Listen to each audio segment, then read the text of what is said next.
Maulang Miyerkules mga kaarangkada, ngayon ay July 29, 2026. May dalawang low pressure area na binabantayan ang pag-asa sa loob at labas ng PAR. Madulas ang kalsada, kaya ingat po kayo ha. Kasama niyo pa rin kami sa mga kwento ng bayan at lakas ng masa. Ako si Nina Corpus. Bawat komento, pulso ng bayan, importante yan sa amin. Bawat issue, dadaanan natin yan. Kaagapay nyo kami sa mga usaping hindi dapat palampasin. Live tayo sa DZMM, Radyo Patrol sa Istrenta at lahat ng FMR station sa buong Pilipinas. Gayon din sa Signal TV, Channel 31. Ako, si Jack Batallones. Ito ang Arangkada Balita. 5 bahay sa Kidapawan City nawasak matapos matabunan ng gumuhong lupa dulot ng habagat. Misuse ng confidential funds ni VP Sara Duterte. Tinalakay sa pagpapatuloy ng impeachment trial. 2 dating bank managers. Iginiit na unusual ang ginawang withdrawals ng Office of the Vice President. Mga alagang hayop rumampas sa catwalk sa isang mall sa Pasay City. At Pinoy tennis pride Alex Yala makakaharap si DC Open defending champion Leila Fernandez sa round of 16. Sexy naman itong tennis player. Natabunan ng gumuhong lupa ang 5 bahay sa Kidapawan City. Pahirapan naman ang biyahe sa bayan ng Arakan dyan sa Cotabato dahil din sa landslide. Yan ang umarangkadang balita ni Noreen Igonia. Makikita sa video ang mga nawasak na bahay sa Sitio Sumayahon, Barangay Perez, Kidapawan City, Cotabato. Natabunan ang mga ito ng landslide nitong Lunes. Ayon sa mga residente, bigla na lang gumuho ang lupa matapos ang sunod-sunod na pag-ulan dahil sa habagat. Agad namang nakalikas ang mga nakatira sa lugar. Bukod sa 5 bahay, nawasak din sa landslide ang isang daycare center. Nakaranas din ng pagbaha ang ilang lugar sa Kidapawan City. Patuloy naman ang clearing operations ng City Disaster Risk Reduction and Management Office. Sa bayan naman ng Arakan, naantala ang biyahe ng mga motorista matapos magkaroon ng landslide sa Barangay Anapolon nitong Lunes, Hulyo 27. Tulong-tulong naman ang mga rescue team at mga sundalo na kargahin ang isang motor para makatawid sa kabilang bahagi ng kalsada. Matapos ang clearing operations, kanina ipinaalam ng lokal na pamahalaan sa publiko na passable na ang kalsada sa lugar. Mula dito sa Davao, Noreen Igonia ng PRTV News, nagseserbisyo para sa Pilipino. Patay ang isang helper matapos masagasaan ng isang cement mixer sa bayan ng Samboan sa Cebu. Yan ang umaarangkadang balita ni Clark Pasuit.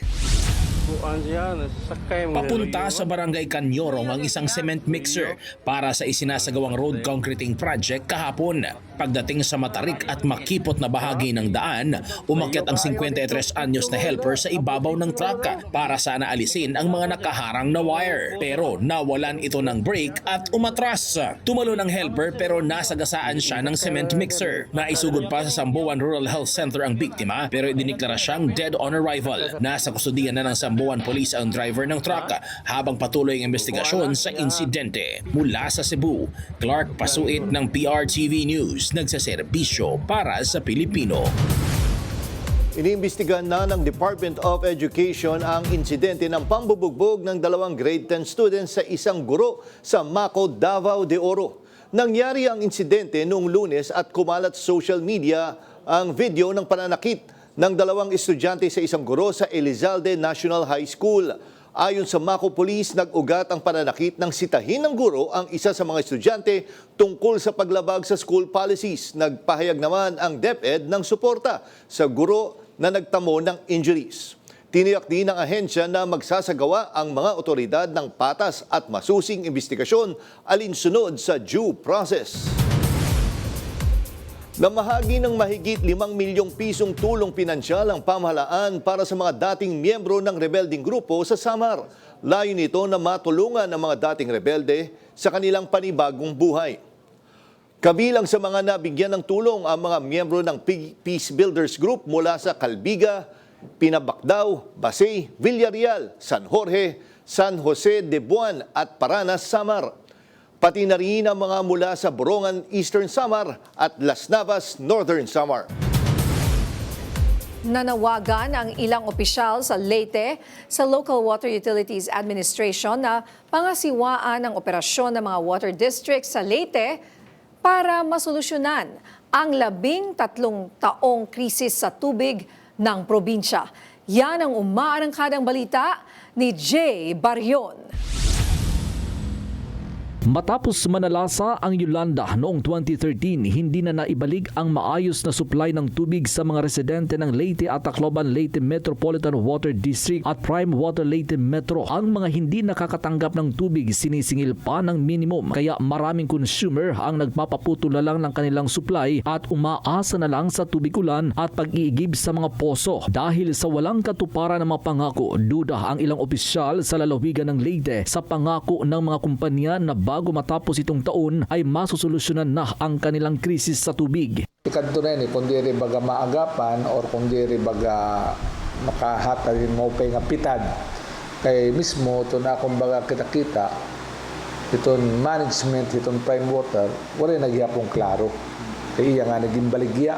Mas maniniwala pa raw si Uy kung mismo na ang Local Water Utilities Administration LOA ang magsabi na siyang may regulatory power para pangunahan ang sanay gagawing imbestigasyon sa ilalim ng Presidential Decree 198 na maaksyonan na ang nasabing problema. Dahil dito, nagsumiti na ng isang resolusyon ang lokal na lalawigan para matugunan ang mas lumalala pang krisis sa tubig sa nasabing lalawigan. Amo to nga, nagpagabot sa kuno sa resolution na panawagan itong luwa.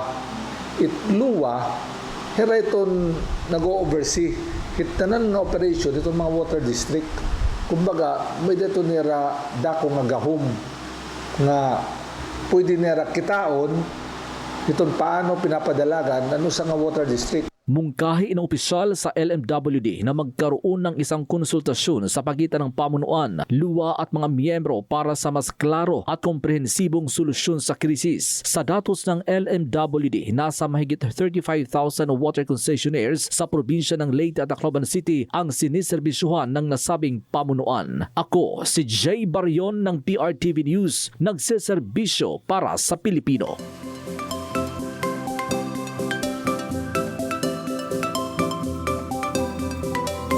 Dalawang low-pressure area ang binabantayan ng Pag-asa sa loob at labas ng Philippine Area of Responsibility.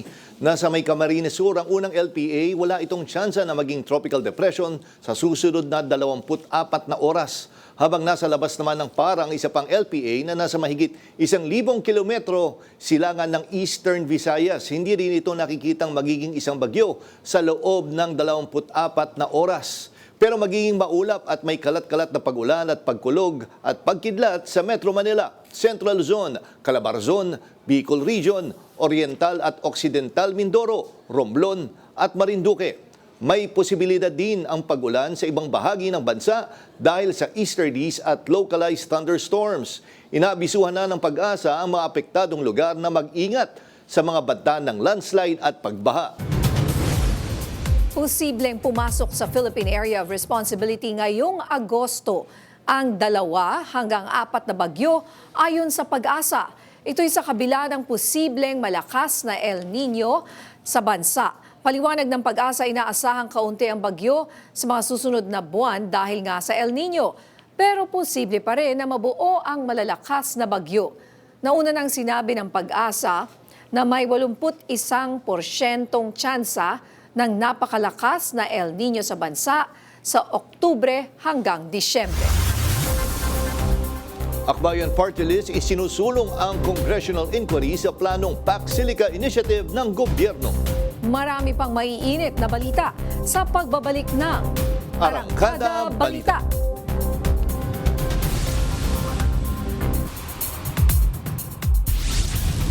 Siyam sa bawat 10 Pilipino ang nagbigay ng thumbs up sa pagtatrabaho ng kanilang district representatives ayon sa pinakahuling survey ng Momentum Research. Ayon sa survey, may tuturing na performing well ang mga mambabatas. Ipinagmalaki ito ni House Deputy Speaker Jay Kong-hun. Aniya, base sa Momentum Research, nasa 85.7% ng respondents ang nagsabi na ang kanilang congressman ay good o very good pagdating sa pagtatrabaho. Ito ay sa ilalim ng pamumuno ni Speaker Faustino Bogie D. III at Majority Leader Sandro Marcos, naniniwala si Kong Hoon na ipinapakita ng positive ratings na tiwala ang mga tao sa kanilang mga representative. Mariing binweltahan ng palasyo ang mga pasaring ni Senator Amy Marcos tungkol sa umano'y ICC sa Malacanang. Yan ang umaarangkadang balita ni Christian Bascones. Na nag-uudyok na manatili tayong mangmang sa katotohanan. Hindi pinalampas ni Palace Press Officer at PCO Undersecretary Claire Castro ang banat ni Senator Amy Marcos na mayroon ding ICC sa Malacanang kung saan sinabi niya na ang letrang I ay nangangahulugang impakta. It takes one to know one. Kaya kung sila ay affected sa aking mga nababanggit dahil tayo kumakalaban sa fake news at iyan ang kanilang pananaw, isang impakta ang kumalaban sa fake news. Sino ngayon ang naglalarawan ng totoong impakta? Yung gumawa ng video, yung kasama sa video, yung nag-direct ng video. Yun ang masasabi nating totoong naglalarawan ng salitang yan. Dagdag ni Castro, hindi niya inaagaw ang korona sa bansag na impakta. Walaan niya siya sa kalingkingan ni Senator Amy at ng kanyang grupo para gumamit rin ng naturang salita. Samantala, tila pasaring din kay Vice President Sara Duterte ang pahayag ni Castro patungkol sa mga hindi nagbibigay respeto sa sona ng Pangulo. May mga tao na ang nais ay manatiling walang alam. Mangmang ang mga kababayan mas madaling maging or manipulahin ang mga taong walang alam. So sa mga kababayan natin, lagi tayong maging mapanuri. Obligasyon po nating alamin ang katotohanan at huwag tayong sumunod sino man na nag-uudyok na manatili tayong mangmang sa katotohanan. Ayon kay Castro, ang paggalang sa SONA ay paggalang din sa konstitusyon. Hinimok niya rin ang publiko na maging maalam at suriin ang katotohanan bago magpaniwala sa anumang nakikita o naririnig na mga impormasyon. Ako si Christian Bascones ng PRTV News, nagseserbisyo para sa Pilipino. May sinusundan ng impormasyon ng Philippine National Police kaugnay sa dalawang bomb-related incidents malapit sa DOJ at Senado ilang oras bago ang State of the Nation address ng Pangulo noong Lunes. Ayon kay PNP Chief Police General Jose Melencio Nartates Jr., mayroon ng leads ang mga investigador para malaman kung konektado nga ba ang dalawang insidente sa paggambala ng SONA ng Pangulo. Lunes ng madaling araw nang may sumabog sa tapat ng DOJ building sa Padre Faura Street sa Ermita, Maynila. Habang isang improvised explosive device naman ang na-recover sa Jokno Boulevard malapit sa Senado sa Pasay City ilang oras bago ang SONA.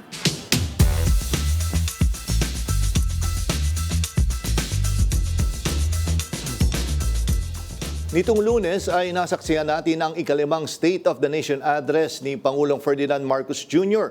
Kunan natin ang reaksyon dyan si dating Senator Aquilino Coco Pimentel Jr. Magandang gabi, Senator Pimentel, at welcome po sa Arangkada Balita. Magandang gabi, Jack, sa lahat po ng nakikinig sa atin. Salamat sa Arangkada Balita. Okay. Senator, again, maraming salamat po sa oras na binigay niyo dito sa Arangkada. Senator, ganito, ano muna yung reaction niyo sa naging SONA ng Pangulo? Ito yung kanyang fifth na SONA po. Fifth and second to the last. So, maintindihan natin na talagang binigyan niya tayo ng todo-todong impormasyon. Puro mga figures, ilan ang mga natulungan ng PhilHealth, ilan ang natulungan ng mga evacuation centers dahil sa disaster relief.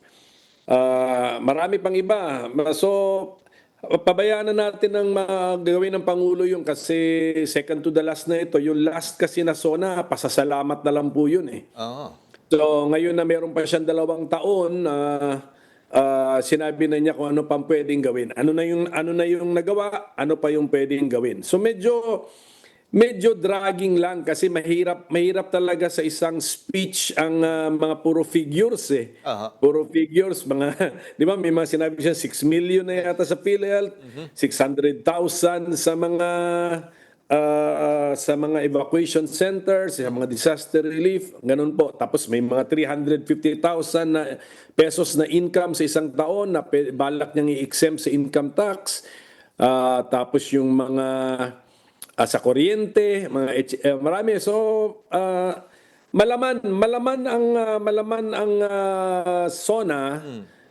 At sa tingin ko, agree naman ako na binabana ng presidente sa microeconomics.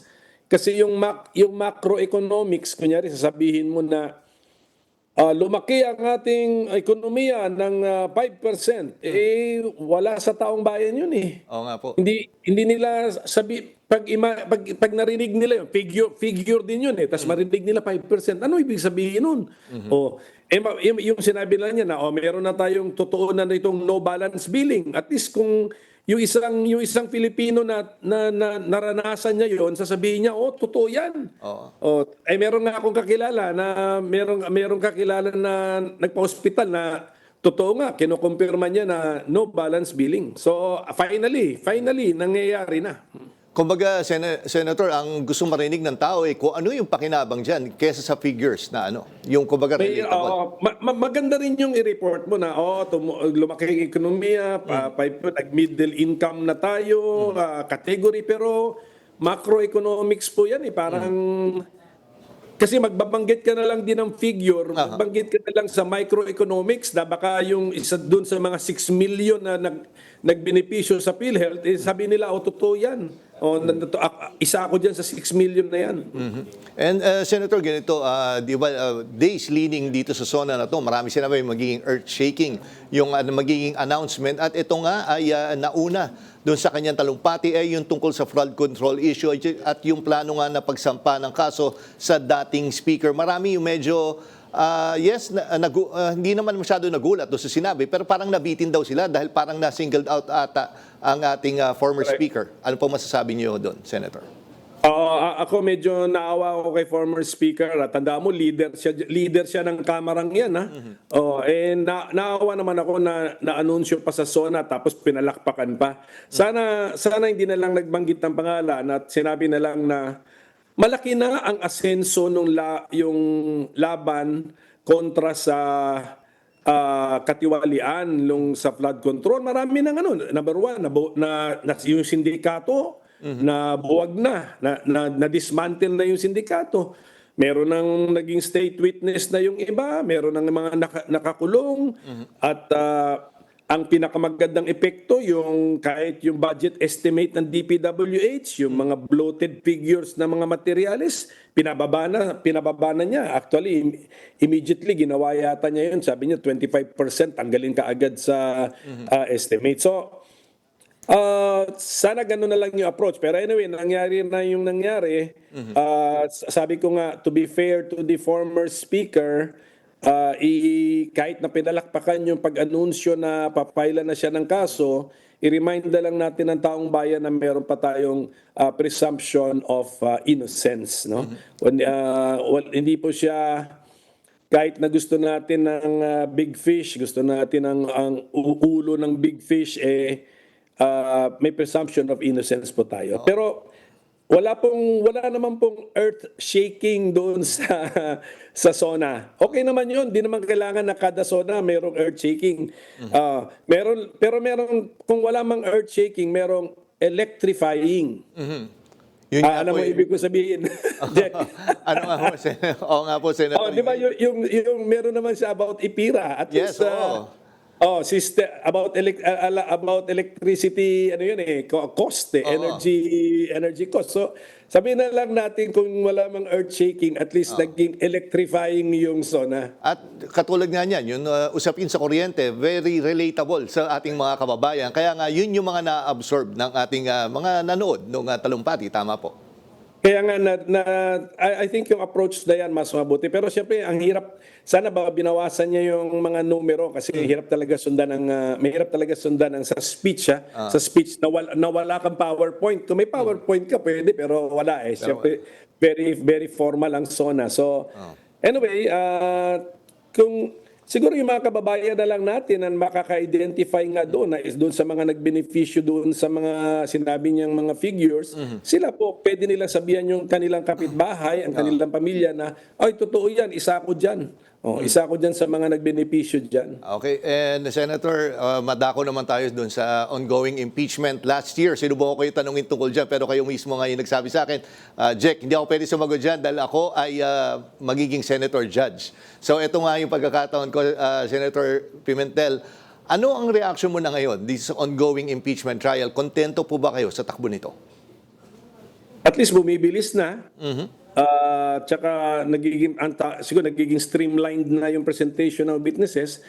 Sa tingin ko matatapos ito ng siguro within 3 months tapos na to kasi malay mo magulat pa tayo na mayroon pang i-withdraw. Hindi lang i-withdraw ng mga witnesses ang prosecution, baka mayroon pa silang i-withdraw na ground para lang mapabilis na. O kasi dahil nga sa order ng presentation ng evidence, tatapusin muna lahat ng prosecution bago ang defense. Kung madadrag talaga yan, pagdating ng time ng defense, malilimutan na. Ano ba yung pinag-uusapan? Di ba? Kasi babalik sa grave threats pero ang pinag-uusapan na confidential funds na, tapos may bribery pa yata, may graft and corruption pa. So makakabuti talaga hindi lang sa proseso but sa publikong sumusunod sa impeachment, pabilisin na po natin ito. Sa lalong madaling panahon tapusin na. Ako naman ang prediction ko tatanggapin ng taong bayan ang desisyon ng Senado, whether guilty or not guilty. Tatanggapin ng taong bayan yan. Importante matapos ng maayos ang proseso. Pero Senator Coco, yung napansin mo yung marami nagko-comment sa social media. Actually, magkabilang panig naman na sabi, may mga ibang senator judge na nagiging biased sa kanilang mga pagtatanong. Do you agree? Hindi, pabayaan na natin yun kasi part na ng process yun. Kaya nga tignan mo ang importante sa Senate impeachment rules namin. Binigyan namin ng time limit. Yun ang importante. Basta may 2 minutes ka lang. Sayangin mo yan 2 minutes mo, okay, charge sa'yo yan. Charge talaga sa'yo yan. So, part na po ng process yan. Kahit magtanong sila about the solar system kung gusto nila, pero yung hanggang 2 minutes lang sila. Ano na yan, yung oras na yan, charge na yan to a senator. Ang nangyayari ngayon, nagsa-second round pa nga sila. Pero anyway, understandable naman yun dahil konti lang ata rin naman na nagtatanong. So mabuti na rin yun kung meron talagang gusto pa i-clarify ang isang senator judge, bigyan siya ng time. Pero lagyan ng kaya yun yung purpose doon eh. Very clear kami doon. May 2 minutes tapos may isa pa yata may 5 minutes. So lahat diyan may cap sa oras. And huling tanong lang po, Senator Coco, I'm sure aware kayo nung over the past weekend, naging controversial yung naging post ni Senator Pia Cayetano kung saan nag-splice ng video at sinasabi nga ng iba ay fake news. Dapat po ba may sanction na ito? Lalo na, isa siyang Senator Judge. Well, hindi ko kasi talaga napanood, pero yun na nga narinig ko na may gano'n na siyempre ipagdudugtong mo yung para kung sa pleading niya nag-file ka sa korte na nag-cut and paste ka ng pleading pero tinanggal mo yung mga importanteng mga words. Kasi kung tatanggalin mo yung word na not NOT, tanggalin mo yung NOT, lalagyan mo ng ... bumaliktad yung meaning nung sentence, hindi ba? Opo. Kung tatanggalin mo yung negative word tapos papalitan mo ng ... iwasan natin yung mga ganyan. And I'm sure although attributed ang pag-post kay Senator Pia, I'm sure hindi siya ang gumawa ng video na yan. So i-disiplina na lang natin yung mga kung staff man ang gumawa niyan or Social media managers. audience man ang gumawa niyan. So, medyo wag po natin gagawin yan kasi kung sa amin yan, kung sa korte pa man yan, malpractice yan eh. Yung mali ang quotation mo, kukuha ka ng ruling ng Supreme Court pero merong words na tatanggalin mo, nagbago ang meaning. So, iwas-iwasan na po natin ito, yung mga ganyan. Okay, nako, maraming salamat. Medyo, Jack, online nata si Prosecutor Congressman Joel Chua, so congratulations na sa kanya. Ay, okay, opo. Napaka-organisado, napaka-handa ang kanyang presentation sa mga witnesses. So congratulations po kay Congressman Joel Chua. Oo nga po, Thank you. mamaya, Thank you. makakarating po, siya na nga po yung mamaya-maya yung susunod. Again, maraming salamat, Senator Coco Pimentel, sa oras na binigay mo dito sa Arangkada Balita. Mag-ingat kayo, sir, at mabuhay po kayo. Thank you. Naghain ng 3 criminal complaint para sa tax evasion ang Bureau of Internal Revenue laban sa isang kumpanyang may kaugnayan sa Philippine Offshore Gaming Operations o POGO at iba pang kumpanya. Inihain nito ng BIR sa Department of Justice noong July 23 sa ilalim ng Run After Tax Evaders o RATE program para sa mga paglabag ng National Internal Revenue Code. Bukod sa isang POGO-linked company, isang construction firm at 2 real estate sellers ang sinampahan ng reklamo. Tinatayang aabot sa 402 million pesos ang tax liability ng kumpanyang Zunyu One Technology Incorporated at mga opisyal nito. Sangkot sila nooy sa sinalakay na POGO hub sa Bamban, Tarlac. Ayon sa BIR, galing sa POGO operation ang umunoy kita ng kumpanya at bigo silang magdeklara ng sapat na taxable income mula sa offshore gaming activities. Nais imbestigahan ng mga mambabatas ng Akbayan Party List ang planong pagsali ng Pilipinas sa Pax Silica, isang US-led technology at artificial intelligence initiative na binanggit ni Pangulong Ferdinand Marcos Jr. sa kanyang SONA. Yan ang umarangkadang balita ni Mari Ocampo. Nagbabala ang Akbayan Reform Bloc laban sa umano'y madaling pagpasok ng Pilipinas sa Pax Silica, isang international initiative na nakatuon sa advanced technology, artificial intelligence at rare earth minerals supply chain. Ayon kay Akbayan Party List Congressman Percy Sendanya, hindi dapat magmadali ang pamahalaan sa pagpasok sa kasunduan hanggat hindi pa nailalantad sa publiko ang buong detalye nito. Kaya naghain ang kanilang partido ng House Resolution number 1227 para magsagawa ng congressional inquiry in aid of legislation sa naturang proyekto. Base sa panukala, target nilang alamin at suriin kung tunay na magsisilbi ang kasunduan sa national interest bago ito pagtibayin. Sa kanyang ikalimang SONA, sinabi ni Pangulong Ferdinand R. Marcos Jr. na bahagi ng plano ng administrasyon ang pagtatayo ng Pax Silica Industrial Hub bilang sentro ng AI-driven economy ng bansa. We continue to strive for bigger and greater things, venturing into areas heretofore unimaginable. As a strategic component of the Luzon Economic Corridor, the hub will be an advanced manufacturing and logistics center in the global AI and technology value chain.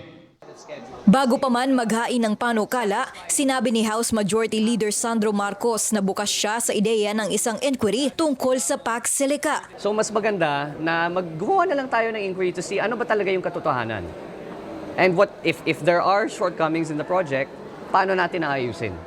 Nauna namang sinabi ng Bases Conversion and Development Authority o BCDA na inaasahang lilikha ang proyekto ng halos 200,000 trabaho at makakaakit ng tinatayang 180 billion pesos na halaga ng pamumuhunan. Bukas ang akbayan sa mga oportunidad na mabibigay nito para sa bansa, pero hiling lamang nila tiyakin raw muna ng Kongreso na mapapangalagaan ang national security, kalikasan, komunidad at ang long-term interest ng sambayanang Pilipino. Ako, si Mari Ocampo ng PRTV News, nagseserbisyo para sa Pilipino. Pangulong Ferdinand Marcos Jr. bumisita sa Davao de Oro at Davao City matapos ang kanyang State of the Nation address. Marami pang mainit na balita sa pagbabalik ng Arangkada Balita.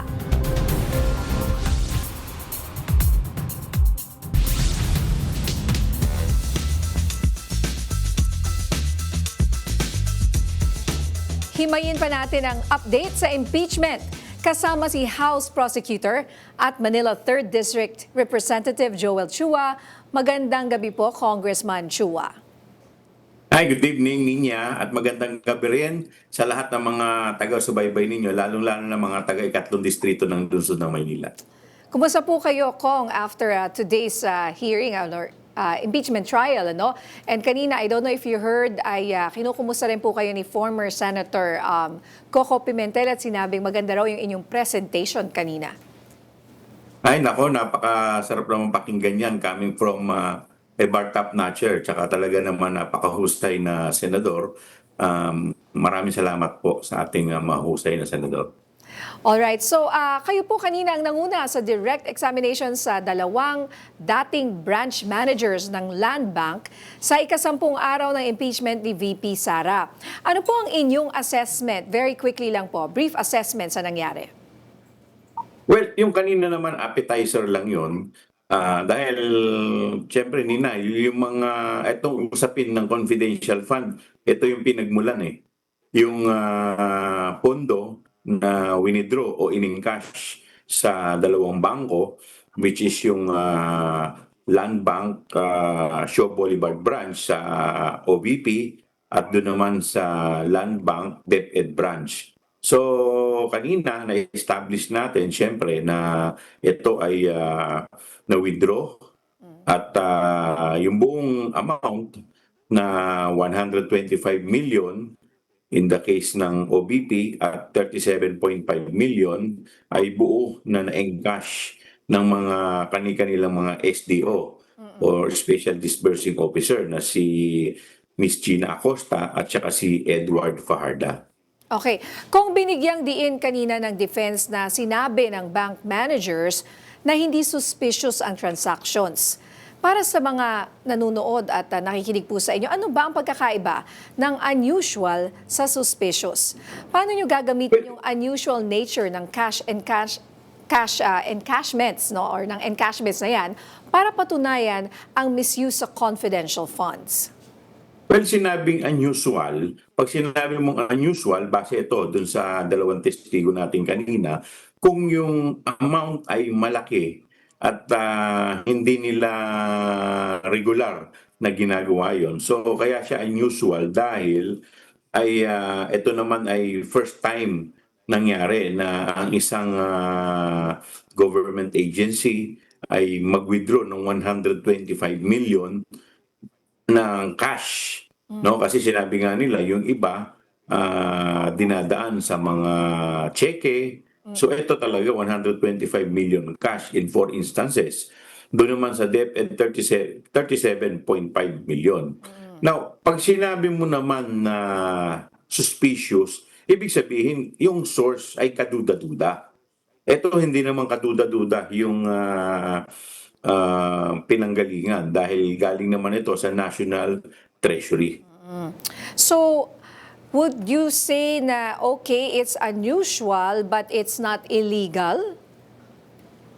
That is not illegal. Unusual kasi first time na naka-experience sila ng ganitong kalaking one-time withdrawal or one-time check encashment from their respective branch. Opo. So, nagtugma yung ilang testimonya raw ni Madriaga sa naging testimonya ng mga dating branch managers ng Land Bank. Ano po ang masasabi ninyo sa ilan daw na pagkakapareho na ito? At can you tell us kung ano po ito? Well, yung sinasabi nila, yung number of bags na kinuha, 4. Yun din kasi yung sinasabi ni Madriaga. But the witness kasi kanina, hindi niya specifically ma-describe yung laki. Basta sinabi niya malaki, no, na bag ang kanyang nakita. So, yun ang mga specifics na nasabi rin. Kung hindi ako nagkakamali ni Madriaga. So kung ganito po, kasama ba siya sa susunod na ipapatawag itong si Madriaga? Well, titingnan muna natin kasi kagaya nga ng sinasabi, no, ng mga senator judges at para siyempre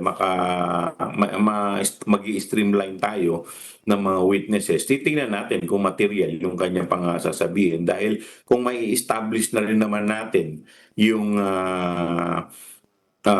gusto nating ma-establish dito sa Article 1, titignan natin kung ano yung mga testigo na babawas natin. Like for example, doon sa Article 4, doon sa threat, may mga binawas na tayo doon ng mga testigo, kagaya na lamang ni Zulaika, ni Atty. Zulaika, dahil na-establish na yung mga sasabihin niya. So dito naman ay sa ngayon kasi appetizer pa lang to. So yung susunod na dalawa, ito po yung importante dahil ito na COA, yung susunod na testigo natin. Yun nga po, ikinakabit nyo ba ang mga pondo sa mga questionableng resibo tulad ng Mary Grace Piatos o may iba pa kayong ebidensya, Kong? Yeah, may mga ebidensya. Marami naman tayong ebidensya. In fact, lahat ito naka-pre-mark na. At ina-analyze na lang namin kung kailan namin ito ipipresenta, kung ano mauuna. Okay. Hindi ho ba kumakambyo ang defense kapag sinasabi nilang sumunod sa rules ang bangko? Paano nyo po ito tatalunin? Well, wala namang problema dito sa withdrawal na to Dahil insofar as the bank is concerned dito sa dalawa, wala pang illegal na ginawa. Kaya lang, kailangan natin ito ipresenta dahil ito yung source ng funding.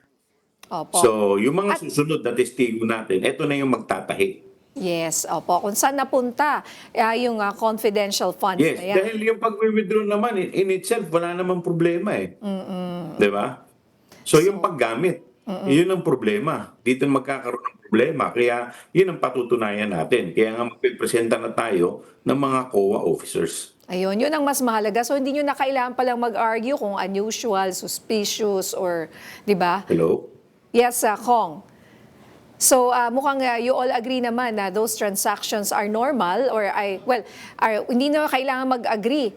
Normally, unusual. Parang gano'n, ano? Anyway, nawala sa linya si Congressman Chua. Maraming salamat po sa inyo, Congressman Chua. Tumayong testigo sa Senate Impeachment Court ang dalawang kawani ng Land Bank. Ito ay para patotohanan ang nasa 612 million pesos withdrawals ng Special Disbursing Officers mula sa Office of the Vice President at DepEd. At live mula sa Senado, may umarangkat ng balita si Angela Babad. Angela. Jack, bagamat hiwalay ngang tumayo ang dalawang testigo na sina Violeta Constantino at Ninita Camposano, ay iisa ang lumalabas sa kanilang pagsagot sa Senate Impeachment Court.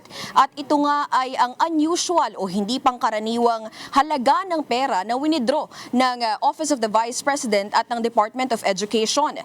Ayon kay Violeta Constantino, former branch manager ng Land Bank Shaw Boulevard, sa magkakahiwalay na tseke mula December 2022 hanggang July 2023, makikita ang apat na transaksyon na nagkakahalaga ng tig 125 million pesos na idinaan sa withdrawal through encashment ng payee na si Gina Acosta. Ang process po na encashment namin, particularly ito pong transaction na to, ay malaki po yung amount involved. So meron pong tumatawag sa amin from cash division po ng OVP a day or two prior po doon sa encashment. Ganito rin ang inilahad ni Ninita Camposano, retired manager ng Land Bank DepEd branch. Pagdating naman sa tatlong transaksyon na nagkakahalaga ng tig 37.5 million pesos mula February 2023 hanggang July 2023, kung saan ang nag-withdraw naman o ang payee ng tatlong tseke ay ang Special Disbursing Officer ng Department of Education na si Edward Fajarda. Ayon kay Constantino, ito ang kauna-unahang pagkakataon na kanyang nakita ang pag-withdraw in cash ng nasa kalahating bilyong piso. Ganyan din. Sa 32 years nyo po sa banking industry, sa Land Bank, nakakita na po ba kayo ng ganyang kalaking amount na withdrawal ever before? First time po. First time. Usually po kasi kaya naging unusual para sa akin kasi cash po siyang kinukuha. Sa other, naman po is, kumbaga nag-issue po sila ng mga cheque sa yung disbursement po nila. Kinumpirma naman ni Camposano normal ang nasa mahigit 30 million pesos na transaksyon sa ibang ahensya ng gobyerno ay hindi ito normal para sa Department of Education. Ed po. For government agencies, unusual po ang amount ng pag-withdraw. Bagamat hindi inilahad ng dalawang testigo kung nai-report ba ng bangko ang mga transaksyon sa Anti-Money Laundering Council, nauna nang sinabi ni Constantino na compliant ang Land Bank pagdating sa pagre-report, habang isinaad naman ni Camposano na otomatikong inire-report ng kanilang system sa AMLAC ang mga transaksyon na lumalagpas sa 500,000 pesos. Pero para sa suspicious transactions, bangko umano ang nagre-report nito. Jack, inaasahan nga sa susunod na linggo ay haharap naman ang dalawang testigo mula sa Commission on Audit at ang isang testigo naman mula sa House of Representatives. Jack? Okay, Angela, linawin ko lang, no? Ano yung magiging schedule na ng impeachment trial? Next week ito itutuloy at anong oras? Jack, Monday next week itutuloy ang paglilitis. Ito ay 10 a.m. pa rin. Pero para sa mga susunod na araw, Tuesday at Wednesday, wala pang pinal na schedule dahil kanina itinaas nga ng ilang senator judges na ibaba or gawing late ng kaunti, 10:30 a.m. hanggang 3:30 p.m. ang paglilitis. Jack? At kanina, Angela, no, na-monitor ko yung sabi ni Senator Ping Lacson, dapat may expert pagdating sa confidential funds. Ito ba yung COA na sinasabi ng prosecution? Kailan sila sasalang? Jack, hindi klaro kung yung pinopertain ba ng prosecution na kanilang expert witness pagdating doon sa confidential funds ay yung mga tatayo next week. Pero ang klaro ay ang sinabi rin nilang depensa at ng prosecution ay meron silang reserved witnesses na magpapatunay doon nga sa paggamit ng confidential funds. Jack? Okay, maraming salamat, Angela Babad. Naghain ng ethics complaint laban kay Senator Pia Cayetano ang mga women's rights advocates at feminists. Dahil ito sa pagpo-post ng senadora ng spliced at misleading video tungkol sa pahayag ni House Prosecutor at Akbayan Party List Representative Chel Jokno. Kabilang sa mga naghain ng reklamo sa Senate Ethics Committee, sina dating CHED Chair Patricia Licuanan, UP Professor Jean Franco, mga kinatawan mula sa Pinasama, Every Woman at iba pang grupo. Git nila, ang pag-edit ng opisyal na impeachment proceedings ay seryosong ethical issue na sumisira sa integridad ng Senado. But it is a serious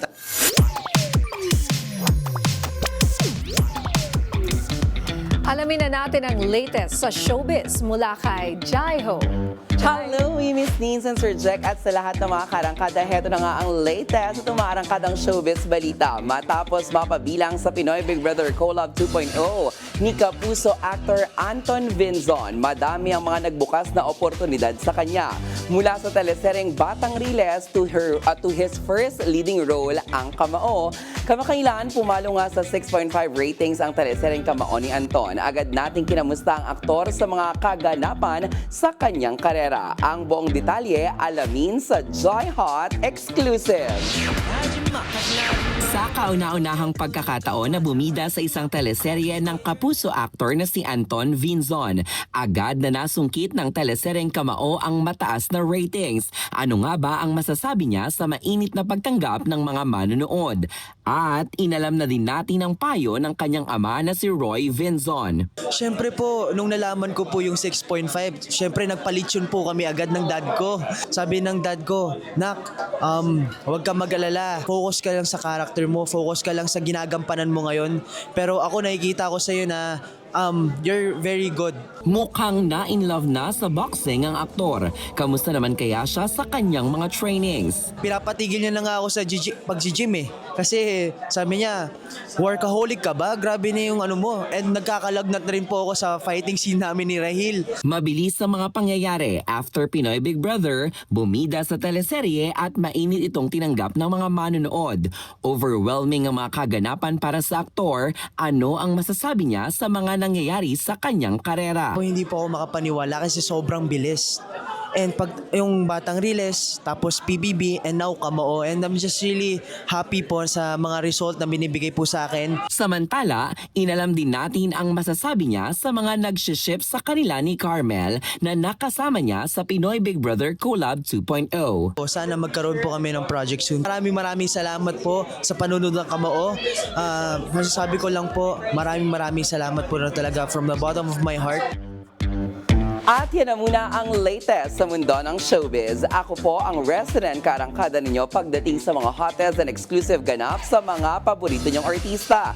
Ang nag-iisang beshi ng bayan para sa Joy Hot Exclusives. Balik sa inyo, Sir Jack and Miss Nina. Maraming salamat, Jai Ho. Salamat po. Samantala, personal na bumisita si Pangulong Ferdinand Marcos Jr.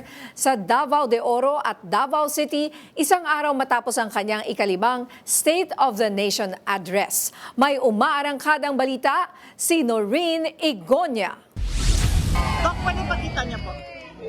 Masayang ipinakita ni Davao de Oro Provincial Hospital Chief of Hospital na si Dr. Ferdinand Anthony Soberano ang tseke na naglalaman ng 147 million pesos na personal na iniabot sa kanya ni Pangulong Ferdinand Marcos Jr. sa kanyang pagbisita sa pagamutan sa Monte Vista, Davao de Oro kahapon Hulyo 28. Ang nasabing halaga ay gagamitin sa pagpapaunlad ng serbisyo, kagamitan at mga pasilidad ng ospital para sa mga residente ng Davao de Oro. Thank you. Big thank you for this gift to the hospital. A long-awaited gift ng hospital. The staff really need this. Yung kanilang needs na lagi kong nakikita na hindi ko ma-fund. Binisita rin ni Pangulong Marcos ang mga pasyente sa ospital at tiniyak na tutulungan sila ng gobyerno. Ininspeksyon din ng Pangulo ang People's Ville sa Barangay Riverside, Kalinan, Davao City, kung saan inanunsyo din niya ang expansion nito na magdadagdag pa ng 42 buildings na inaasahang matatapos sa last quarter ng 2028. Nangako din siyang lalagyan pa ng karagdagang pasilidad ang pabahay gaya ng basketball court, swimming pool, commercial strips, clubhouse at paaralan. 7,000 plus ang unit na maitatayo pagka natapos na lahat ito. Tinitignan ng planning ng mga nagpaplano kung maglalagay pa ng eskwela, baka pwede na maglagay. Lahat ng pinuntahan namin may bata eh. So baka kailangan ng eskwela. Pero basta kasi ang ginagawa natin ngayon, hindi lang tayo gumagawa ng bahay, gumagawa tayo ng community na kumpleto na lahat. Ang People's Ville ay ang 14.23 hectares na housing project sa ilalim ng Expanded Pambansang Pabahay para sa mga Pilipino o 4PH program ng Social Housing Finance Corporation. Meron itong 28 square meter na abot kayang housing units. Sa ngayon, nasa 1,500 na aplikasyon ang ipinoproseso ng SHFC sa pakikipagtulungan ng Department of Human Settlements and Urban Development at ng Pag-ibig Fund. May monthly amortization ito na 2,300 pesos hanggang 2,400 pesos at walang babayarang down payment o equity ang sinumang aprobadong aplikante. Ang pagbisita ng Pangulo ay isinagawa isang araw matapos ang kanyang State of the Nation Address. Mula dito sa Davao, Noreen Igonia ng PRTV News, nagseserbisyo para sa Pilipino. Rumampa sa catwalk ang mga alagang hayop nitong weekend sa isang mall sa Pasay City. Bahagi ito ng 3-day event ng International Pet Summit. Kasama ang kanilang mga fur parents, nagpatalbugan sa kanilang mga costume ang mga fur babies. Meron futuristic, mala superhero at iba ay hango sa mga TV series. Lahat kasali mula sa dogs, cats, pati na mga pato. Ang nasabing event ay dinaluhan ng humigit kumulang 40,000 katao.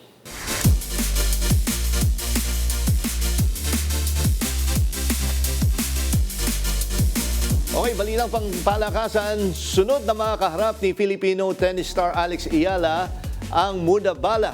Defending champion at Filipino-Canadian player na si Leila Fernandez sa DC Open Round of 16. Una nang nagwagi si Ayala laban sa dating world number 4 at Olympic gold medalist na si Zheng Qinyan sa katatapos lamang na round of 32 sa score na 4-6, 6-4 at 6-1. Nanalo ang Pinoy Pride laban sa pambato ng China. Mangyayari naman ang rematch ni Ayala at Fernandez sa center court ngayong Miyerkules alas 11 ng gabi. Inaasahan ni Ayala na makabawi siya sa pagkakataong ito matapos mabigong manalo laban kay Fernandez sa Stuttgart Open noong Abril. Good luck kay Alex. Oo, etong si Fernandez ay may dugong Pilipino rin. So, puro Canadian. Kahit sino dyan sa dalawa ay panalo ang Pinoy. Ang Pinoy, oo. Yung kanina, thank you doon sa For tungkol the sa pet. love ninyo. Oo, sa ganda nung... mga pet, yung mga costume nila, talagang todo effort yon. At salamat. At Parang- kami ay naging guest nyo Naging sila. guest kasi namin Oo. yan. Oo, may International Pet Summit. At pati pala yung mga fur parents ay nag-costume din. Yes, oo, ganun lagi. Terno lagi sila. Kasama pala yung sila. parent, pati yung ganun lagi yan. In tandem lagi sila. Grabe Maganda yung naman tong costume na to. Ano yan? O, di ba? Sa mga base yan sa game. Meron dyan yung kanina, yung sa mga napapanood mo sa mga Netflix series, meron pa yung mga futuristic. Pati Pato, nag-costume. Oo, pati yun. Yan, May Superman. Oo. Sinong best in costume? Hindi ko nga na yung mahaba, pero yung yung kanina yung si Superman, yung dala niya Yes. yung great poodle na So yan, may maleta pa. Si Super Dog. Oo, Super Dog. Yan, ang cute naman. Oo, thank you doon sa mga organizer po niyan dahil sa pag-accommodate. Tsaka maraming pumunta doon dahil may libreng consultation sa mga... At saka rabies shot. Oo, kaya Yes. very laking tulong para sa Yes. community. At yan ang mga umarangkadang balita ngayong araw. Ako si Nina Corpus. At ako naman si Jack Batallones para hindi mahuli sa usapan. Kapit lang hanggang sa susunod na Arangkada Balita.